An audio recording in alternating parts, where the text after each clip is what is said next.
Hi, I'm Cindy Caldwell, the Happiness Queen at ElegantInnerGuidance.com.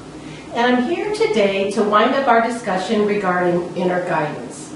And what I've been trying to do throughout the month is to give you practical insight of how you can understand what your inner guidance is and to use that in a practical way each day of your life. Because when you do learn how to tune into that inner guidance, to that inner voice, what you're doing is listening to the messages that are meant for you to allow you to live the life that you're here to live, to allow you to be the person that you're meant to be, and really to allow you to experience your destiny.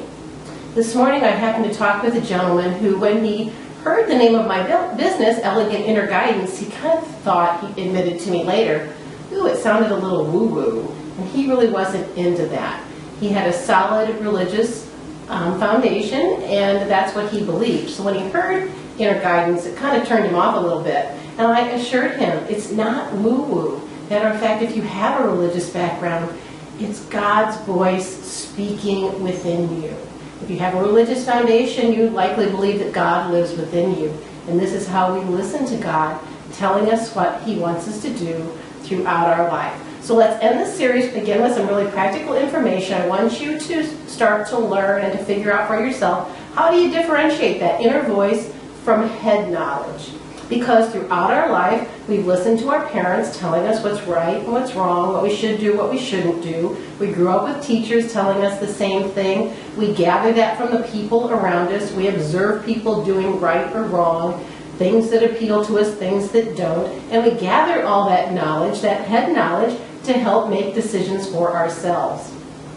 And there's a practical use for that information to help guide your life. But what is important to understand is it's not the only information to guide your life. You can use it on one hand to evaluate what's right for you, but then match that information with what you're hearing in your body. Oftentimes we hear people talk about that little guy or that little gal on their shoulder speaking to him, telling him what to do. It's kind of he or she's the little guilt trip. Like, you really want to do this, but they're telling you, no, you better do this. And you kind of know deep down you really should be doing that, but you really want to do this thing. Or we call it guilt. When we do the thing we do that we think we shouldn't have done, we have guilt over it. Well, that's because deep down you know, and you knew all along in that scenario what you really should be doing. That's because your inner voice is telling you all along the way. So when you know deep down what you should be doing, tune into that. You don't always have to react right now, but you can listen. Listen calmly over time. And if that same message keeps bubbling up, you know that that's your voice, or the voice talking to you. So let's just also talk. We've talked about head knowledge versus heart knowledge. I want to also talk about practical ways in your everyday life this can unfold and what it might look like. I want to give you examples from my own life. So for instance, recently I had an appointment. And on the way to that appointment, I was going to stop at the drugstore because I had a prescription to pick up. And something delayed me getting to my appointment. So instead, I had to really rush out to that and go to that. And I thought, well, no big deal. I'll just pick up my prescription on the way home. Well, by the time my appointment was over with, I totally had forgotten about the prescription. But I'm in the car driving home with totally the intent of going back the same way that I had arrived at the appointment. But when I'm on the street where it was kind of a decision point, I just hear this little message thinking, go this way, when I was going to go this way. So I thought, oh, okay, whatever, just a different change of scenery on the way home. But no sooner had I gone down that street and made the turn, and I'm heading home, I realized, oh, Walgreens is down this street, my prescription. Okay, now that's not an earth-shaking moment. I didn't change anybody's life and so forth, but I saved myself an extra trip. There was that little voice sort of just telling me what to do. So that's just a minor instance. But the same situation, the same voice is going to be talking to you in moments that have greater impact on your life. For instance, and I've talked about this in another video, the moment I'm on the road, I can see myself turning onto the entrance of the expressway to go to my job. I'm back in Ohio at the time. And I hear this voice saying, it's time to move to Phoenix. I'm thinking, whoa, where did that come from?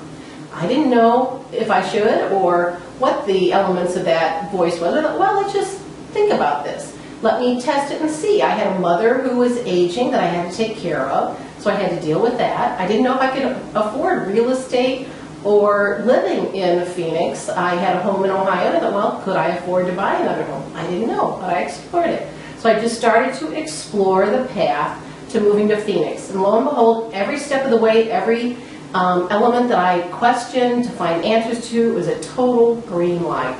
And each step I took, I could see more clearly, yes, I think Phoenix is in my future.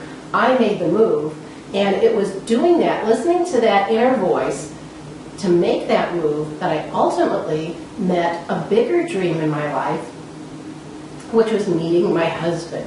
So I met the love of my life because I listened to the Phoenix message. That was an earth-shaking time to listen to a message. Walgreens, not so much.